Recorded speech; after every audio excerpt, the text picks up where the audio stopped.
ባሳለፍነው ጥር 29 ቀን አሜሪካና ኢራን ለመጀመሪያ ጊዜ ያደረጉት ድርድር ያለ አንዳች ስምምነት መጠናቀቁን ተከትሎ ሁለቱ ሀገራት በዛሬው ዕለት በስዊዘርላንድ ጄኔቫ ዳግም ያደረጉት ድርድርም ያለ ውጤት ተጠናቋል።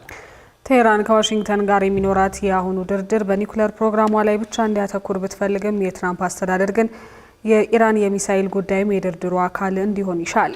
ከድርድሩ መጠናቀቅ በኋላ የኢራን ውጭ ጉዳይ ሚኒስትር አባስ ኤርጋቺ ሀገራቸው ፍትሐዊና እኩልነትን ያረጋገጠ የኒውክሌር ስምምነት ላይ መድረስ እንደምትፈልግ ተናግረዋል። ይህ በእንዲህ እንዳለ አሜሪካ በመካከለኛው ምስራቅ ያላትን ወታደራዊ ኃይል እያፈረጠመች ሲሆን የኢራን ባህር ኃይልም በሆርሙዝ ሰርጥ ወታደራዊ ልምምድ እያካሄደ ይገኛል። ዘነበ ኃይሉ በዚህ ጉዳይ ዝርዝር ዘገባ አሰናድቷል። እንመልከተው።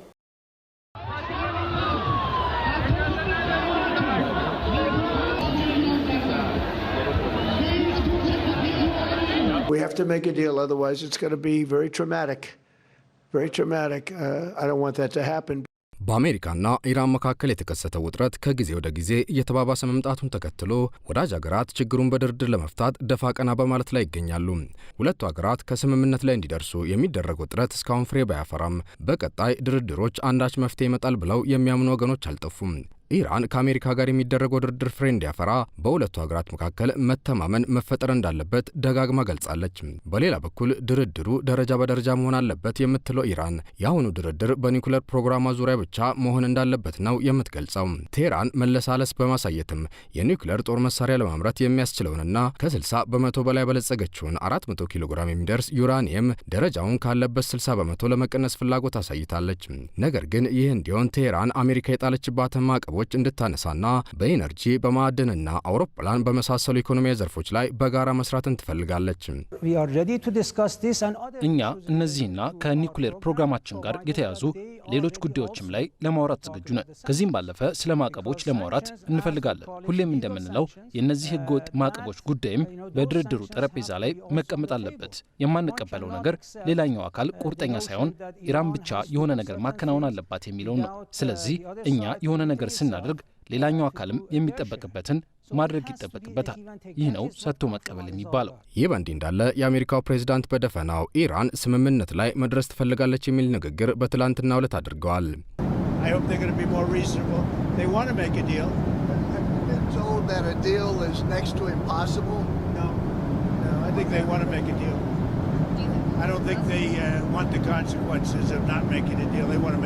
ከኢራን ፍላጎት በተቃራኒ ዋሽንግተን ከዚህ ቀደም ከቴህራን ጋር የሚደረገው ድርድር ከኒውክሌር ፕሮግራሟ ባለፈ የሚሳኤሎቿን ጉዳይም እንደሚያካትት ደጋግማ ገልጻለች።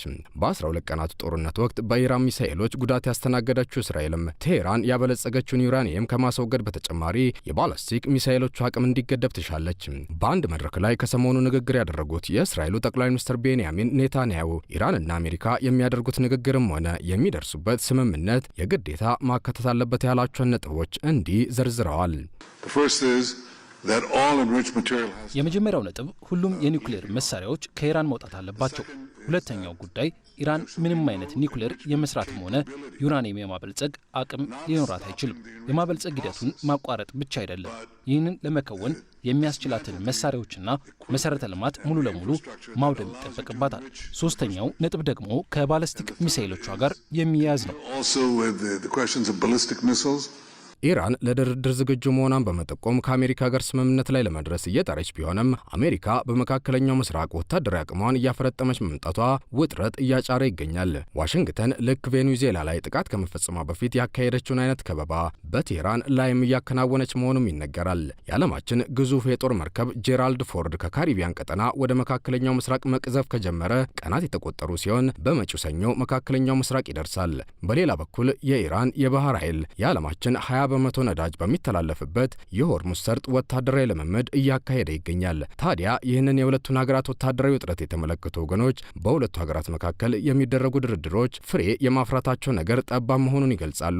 ለዚህም ማሳያዎች ተደርገው ከሚጠቀሱት መካከል ፕሬዝዳንት ትራምፕ ራሳቸው በኢራን የመንግስት ለውጥ ያስፈልጋል ወይ ለሚለው የጋዜጠኞች ጥያቄ አዎንታን መስጠታቸው በቀዳሚነት ይጠቀሳል። ታዋቂው የአሜሪካ ሴናተር ሊንድሴ ግርሃም በትላንትናው ዕለት በቴል አቪቭ ባደረጉት ንግግርም በተመሳሳይ አሜሪካ በኢራን የመንግስት ለውጥ ማድረግ እንደምትፈልግ ጠቁመዋል። I can't think of a more satisfying event for me personally than see the good people of Iran እኔ ከዚህ በላይ መጠበቅ ያለብን አይመስለኝም። የኢራን ጥሩ ሕዝብ ሀገሩን ዳግም ማግኘት አለበት። ስለ ልጆቻቸው ሳይፈሩ የሚኖሩባት ሀገር እንዲኖራቸው ከዓለም ተገለው ሳይሆን የዓለም አካል ሆነው እንዲኖሩ ኢራናውያን ከጨለማ ወደ ብርሃን እንዲወጡ እንዲሁም እስራኤል ከኢራን የኒውክሌር ስጋት ውጪ እንድትኖር ከተፈለገ እነዚህን ሁሉ ችግሮች መፍቻው ቁልፍ የአያቶላን መንግስት ከስልጣን ማውረድ ነው። ኢራናውያን የአያቶላን መንበር መረከብ አለባቸው። The best answer to all the problems created by Iran is regime change. The best answer is for the people to take the place of the Ayatollah. ታዲያ በመካከለኛው ምስራቅ እየተባባሰ የመጣው ወታደራዊ ውጥረት ወዴት ሊያመራ ይችላል የሚለው ጥያቄ እስካሁን ምላሽ ያላገኘ ጥያቄ ሆኖ ቀጥሏል።